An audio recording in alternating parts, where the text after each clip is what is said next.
بُصّوا بقى لا تقولوا لي بلبن ولا اختراعات بلبن، النهارده عملت لكم القشطوطة ب3 أطعم مختلفة في صينية واحدة بطريقة سهلة جدًا وبسيطة، ولا تقولوا لي بقى ترندات ولا حركات، بُصّوا الجمال هتنبهروا من جمالها، بجد خطيرة جدًا، قد إيه الكيكة هشة وطرية بسبونش بيتي كمان، دقيق من البيت عادي خالص، وهتعمليه بأجمل طريقة، بُصّوا الجمال شايفين بقى، شايفين الأطعم والأشكال، إيه رأيكم في الجمال والطعامة دي؟ اعملوا لي لايك وشير كتير للفيديو ده، ويالّا بينا ندخل على المقادير وطريقة التحضير.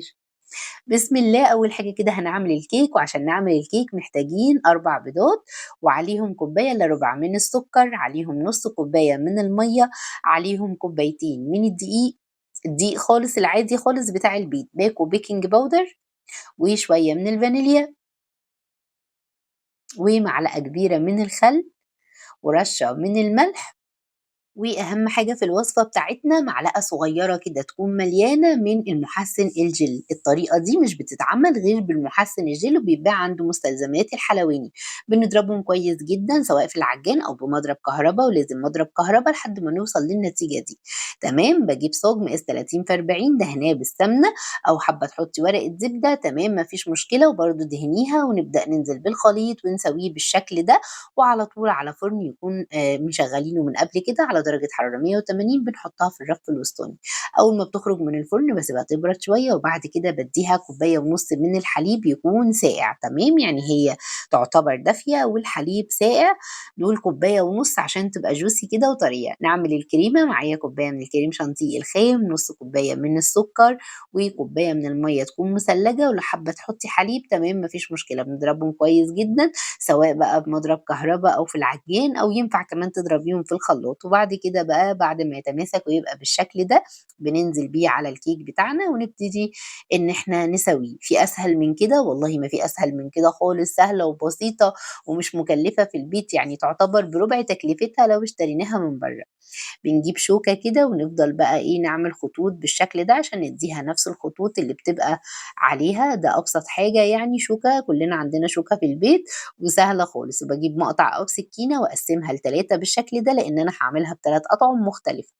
هاعمل معاكم صوص اقتصادي كده للشوكولاتة، ربع كوباية من الحليب، 3 مكعبات كبار من الشوكولاتة الخام، ومعلقة صغيرة من الزبدة، وطبعًا أنا سخّنت الحليب كويس جدًا ونزلت بالشوكولاتة والزبدة وقلّبتهم، وده أجمد صوص شوكولاتة هتعمليه، تمام. بعد كده هاسيبه على جنب يهدى، وآجي هنا قطّعت قطع من المانجا أو بقى فراولة، أي نوع فاكهة موجود عندِك تبدئي إيه تحطيه بالشكل ده، تمام. والناحية التانية حطيت بقى صوص الشوكولاتة بعد ما برد بقى دافي معايا كده، ما ينفعش خالص ننزل بيه على الكريمة بتاعتنا وهو سخن، لازم يكون بارد أو دافي.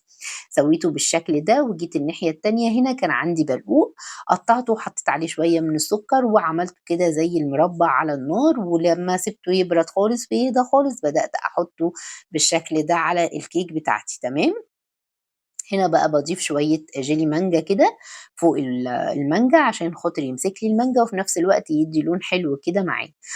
تمام، بعد ما خلّصت بقى بالشكل ده هاعمل التزيين بتاعي، تزيين بسيط خالص، حطيت على الأحمر كده شوكولات كريسبي أبيض عشان ينطّق اللون كده، وبدأت على الشوكولاتة أحط إيه الويفر ده، وهاحط بقى صوص شوكولاتة رايح جاي كده من نفس صوص الشوكولاتة اللي إحنا كنا عاملينه مع بعض، حطيته في كيس وبدأت أعمل بيه خطوط رايح جاي وشوية شوكولاتات بقى، وطبعًا التزيين ده براحتك خالص وزي ما أنتِ حابة زيّنيها. كده أنا خلّصت، بُصّوا قد إيه السهولة، سهلة جدًا وبسيطة، وبُصّوا ما شاء الله صاج 30 في 40 ولا ربع التكلفة لمّا تشتريها من برّه. بُصّوا الجمال، إيه رأيكم بقى في الجمال والحلويات دي؟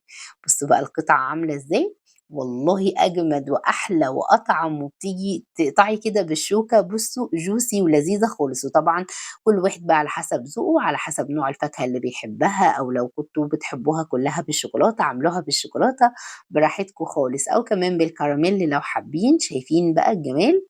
بُصّوا القطع عاملة إزاي، شايفين قد إيه الكيكة طرية وهشة من غير دقيق سبونج ولا أي حاجة، والشوكولاتة ماسكة عليها كده وتمام. بُصّوا بقى اللي بالبرقوق دي برضه خطيرة جدًا، شايفين عاملة إزاي؟ اعملوا لايك وشير لو الفيديو عجبكم، وبألف هنا وشفا وبس كده.